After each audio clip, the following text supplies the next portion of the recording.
Este video corresponde a la asignatura de Historia de la Filosofía 3 y trata sobre la filosofía de Arthur Schopenhauer. Arthur Schopenhauer nace el 22 de febrero de 1788 y muere el 21 de septiembre de 1860. Este filósofo alemán es considerado uno de los más brillantes del siglo XIX y una de las mayores influencias en la filosofía occidental hasta la época contemporánea. Como filósofo, Schopenhauer es muy prolífico en su obra.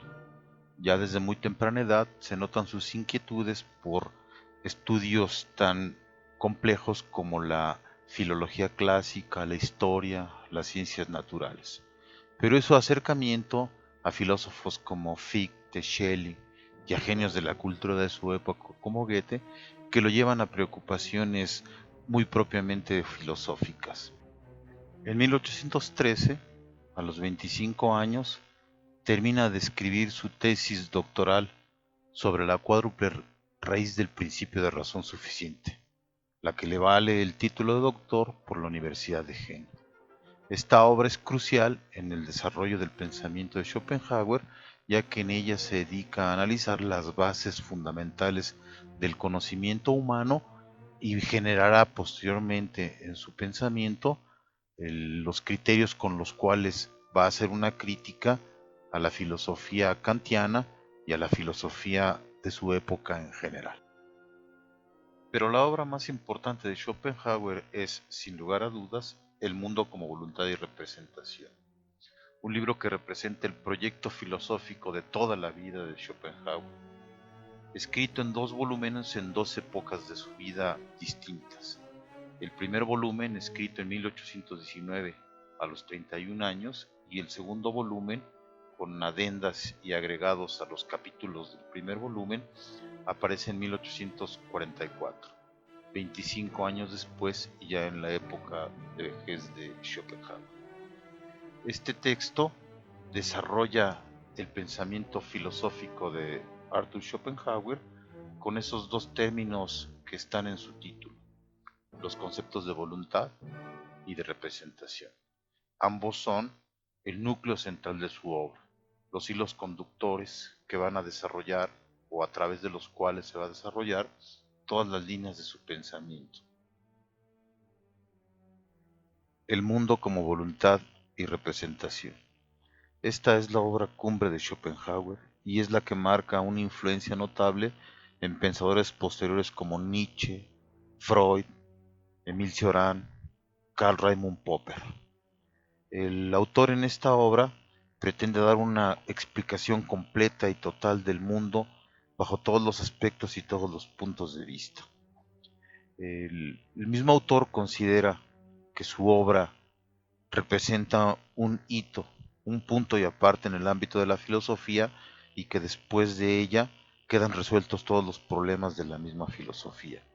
De ahí que él considere que es una obra difícil, una obra que no está escrita para cualquiera. De hecho, inclusive, pone él ciertas condiciones para poder abordar su lectura. La primera condición que impone Schopenhauer para la comprensión de el mundo como voluntad y representación es el conocimiento de la filosofía de Emmanuel Kant. De él, de la crítica a la razón pura, retoma la estética trascendental para reformular y replantear los conceptos de espacio, tiempo, sensibilidad, representación y fenómeno. La segunda condición que impone es el conocimiento de la filosofía del divino Platón. De él básicamente retomará la teoría de las ideas para fundamentar su concepción metafísica del mundo.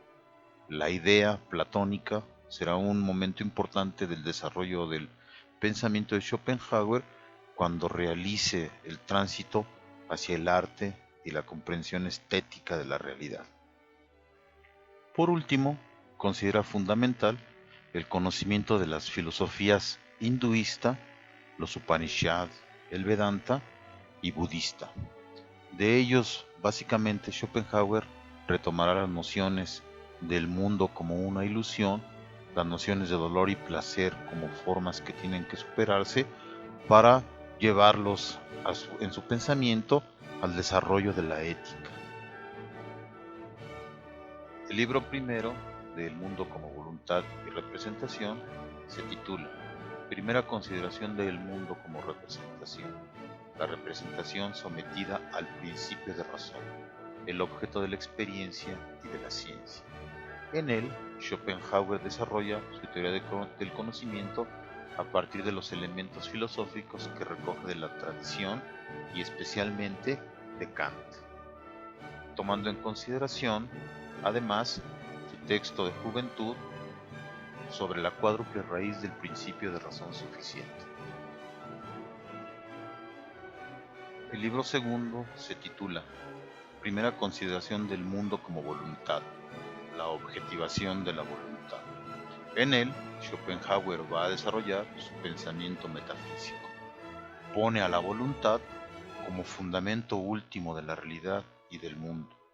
Una voluntad ciega, sin razón, carente de sentido, que va a dar como consecuencia en el pensamiento schopenhaueriano su famoso pesimismo. El libro tercero se titula Segunda consideración del mundo como representación. La representación independientemente del principio de razón, la idea platónica, el objeto del arte. El arte es para Schopenhauer muy importante, pues permite al ser humano liberarse momentáneamente de la voluntad. Le permite en la contemplación salir del principio de individuación y ser libre por un momento. Todo esto a partir de los distintos niveles de lo artístico, desde la arquitectura hasta la más sublime de las artes, que es la música. El libro cuarto se titula Segunda consideración del mundo como voluntad, afirmación y negación de la voluntad de vivir al alcanzar el autoconocimiento. En él, Schopenhauer desarrolla sus postulados éticos. Considera que para poder liberarse completamente de la avasalladora y terrible voluntad, es necesaria una negación total y absoluta del principio de individuación, un estado de ascetismo, de separación y de negación de la vida misma. La figura más importante para Schopenhauer es la del asceta y el santo, que son los únicos que pueden liberarse de la voluntad. La filosofía de Schopenhauer parte, de acuerdo con sus propias palabras, de una intuición fundamental que tiene desde su juventud. El mundo es representación. Según él, no hay verdad más cierta, más absoluta y más clara que esta. Todo lo que existe para el conocimiento, es decir, el mundo entero, no es más que el objeto en relación con el sujeto, la percepción para el espíritu que percibe, en una palabra, representación. Todo lo que el mundo incluye o puede incluir se halla inevitablemente dependiente del sujeto y solo existe para el sujeto. El mundo es representación. Habrá que aclarar entonces qué es la representación. En toda teoría epistemológica, llegando inclusive a la teoría del conocimiento de Kant, hay una relación epistemológica entre el sujeto de conocimiento y el objeto conocido. Sujeto y objeto son los elementos que constituyen la relación de conocimiento. En Schopenhauer se mantiene esta misma relación, pero él le da primacía al sujeto. Si todo es representación, es una representación que se da en el sujeto. El sujeto de conocimiento se constituye a partir de las condiciones de posibilidad del conocimiento. Recogiendo la teoría kantiana, estas son la sensibilidad, el entendimiento y la razón. En este caso, de acuerdo con Schopenhauer, el sujeto de conocimiento capta a través de la sensibilidad, a través de las intuiciones sensitivas, solamente relaciones entre esas intuiciones. No capta, no percibe objetos completos, sino intuiciones sensitivas separadas que se relacionan entre sí. Y no capta objetos completos precisamente porque no los hay.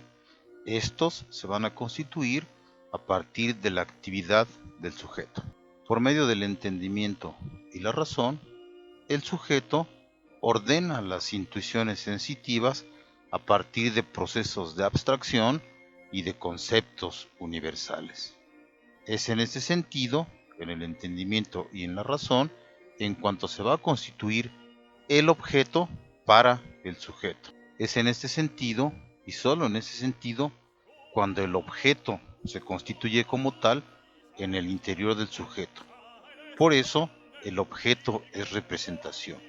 No es una cosa en sí, un nómeno fuera del sujeto, sino que es a una representación interna del sujeto condicionada por las formas de sensibilidad, de entendimiento y de razón propias del sujeto. Es así como Schopenhauer puede decir que el mundo, que todos los objetos del mundo son representaciones de un sujeto. Que el mundo es una representación nuestra, que ninguno de nosotros puede salir de sí mismo y ver las cosas tal como son, que todo lo que conocemos se halla dentro de nuestra conciencia, es la verdad de la filosofía moderna desde Descartes hasta Berkeley. Además, se trata de una verdad antigua, como pone de manifiesto la filosofía Vedanta, según la cual la materia no posee una esencia independiente de la percepción mental del hombre. Es más, la existencia y la perceptibilidad son términos convertibles. En otras palabras, el mundo, los objetos materiales que concebimos como algo externo al sujeto humano, son meras ilusiones. Son construcciones que se elaboran en el interior del sujeto y que se proyectan al exterior de sí para constituir ese velo de malla del que hablaba la filosofía antigua. Ese sueño de Vishnu, en donde el dios durmiente crea y recrea el mundo a partir de su conciencia de soñante. El sujeto representante y el objeto representado son una unidad indisoluble, son la totalidad de la representación, son el mundo como representación. En ese sentido, el sujeto es también el mundo al hacer el mundo, es entonces también representación. De esa manera, sujeto y objeto son inseparables, también para el pensamiento. Cada una de las dos mitades carece de sentido y de existencia si no es por medio de la otra y en orden a la otra.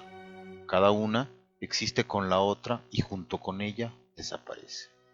El mundo entonces, tal como se nos aparece en su inmediatez y que es considerado como la realidad en sí misma, es un conjunto de representaciones condicionadas por las formas a priori de la conciencia, que son, para Schopenhauer, el tiempo, el espacio y la causalidad.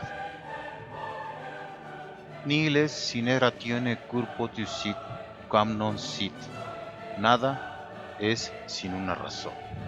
Para Schopenhauer, toda representación está dada a partir de las formas que la conciencia determina. De ahí que las representaciones estén sometidas a un principio racional, el principio de razón suficiente. Nada es sin una razón. En ese sentido, el principio de razón suficiente solo aplica a representaciones, generando cuatro formas o categorías de objetos cognoscibles o representaciones.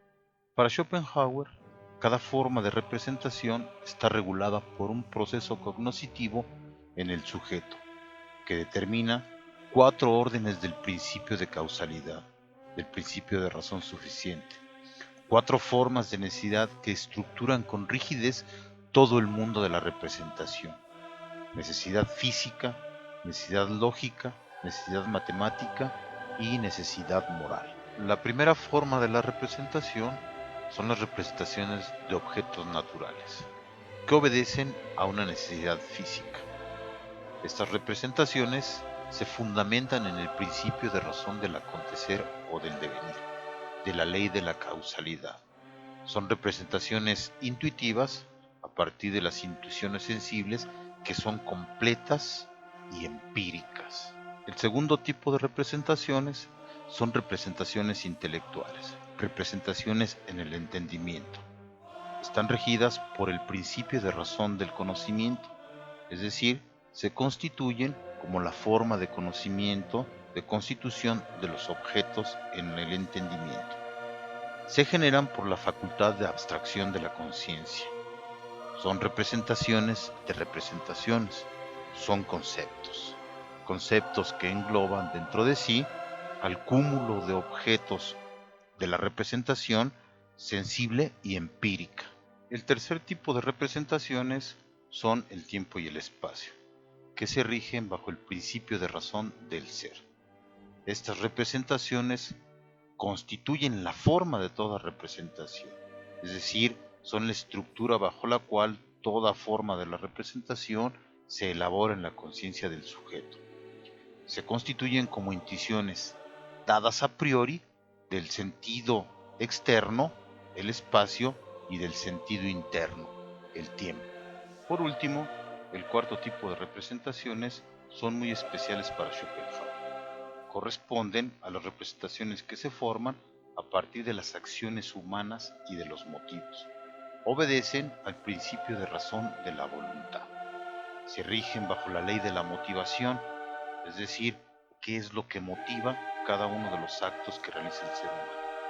El objeto inmediato de estas representaciones es el sentido interno, un sujeto distinto al sujeto de las representaciones, el sujeto de la volición o el sujeto de la voluntad. Frente a esta condición del mundo como una representación, Schopenhauer se plantea una cuestión por demás importante. ¿El mundo es entonces solo representación? ¿No hay cosa en sí? Y si hay cosa en sí, ¿cómo es? En el mundo como voluntad y representación, dice así Schopenhauer, queremos saber el significado de aquellas representaciones. Preguntamos si este mundo no es nada más que representación, en cuyo caso tendría que pasar ante nosotros como un sueño inconsistente o un espejismo fantasmagórico sin merecer nuestra atención. O si es otra cosa, algo más. ¿Y qué es entonces? Por más que es igualmente cierto que eso por lo que se pregunta ha de ser algo completa y esencialmente distinto de la representación, por lo que también sus formas y leyes le tendrán que ser ajenas, que por lo tanto, desde la representación no se puede llegar a ello al hilo de aquellas leyes, que solamente conectan objetos o representaciones entre sí. Eso son las formas del principio de razón. En la búsqueda de este principio, de algo que esté más allá de la representación y que pueda explicar la misma representación, Schopenhauer concibe la relación entre el sujeto y el objeto solo en el ámbito de la representación. Sin embargo, el sujeto, además de ser representación, es también cuerpo. La totalidad de la representación del sujeto se da en el cuerpo. El cuerpo del sujeto actúa, es un sujeto de voluntad, es un sujeto de motivaciones y deseos. El cuerpo es representación de la voluntad. Cada acto de la voluntad es inmediatamente una acción del cuerpo. Cada acto del cuerpo tiene como motivo la voluntad. Por lo tanto, la voluntad que motiva las acciones del cuerpo es ajena a las mismas representaciones, es ajena al principio de razón. En la voluntad del sujeto cuerpo, Schopenhauer encontrará el punto de salida para poder comprender la cosa en sí. Así como la voluntad en el cuerpo es ajena al principio de razón suficiente, todos los objetos en el mundo son corpóreos, son cuerpos. Por lo tanto, la voluntad en el cuerpo es voluntad en todos los cuerpos. La voluntad entonces es el sustrato ontológico del mundo, es la cosa en sí kantiana, el fundamento de todos los objetos, el fundamento del mundo. La voluntad se pone de manifiesto como una voluntad ciega de vivir, como un perenne y constante deseo inmanente de superación y de vida de sí mismo. Todos los objetos y todos los fenómenos son objetivación de la voluntad. La voluntad se hace objeto a través de los fenómenos. Los fenómenos, la objetivación de la voluntad se da en distintos grados. Estos grados van desde los minerales, las plantas, los animales y hasta el ser humano. La voluntad, como cosa en sí, es totalmente distinta de su fenómeno y está libre de todas las formas fenoménicas en las que ingresa al manifestarse, formas que por ello afectan únicamente a su objetividad, pero le son ajenas en sí misma. La voluntad es el fundamento de todo. Terribilis est locus iste. Este mundo es terrible.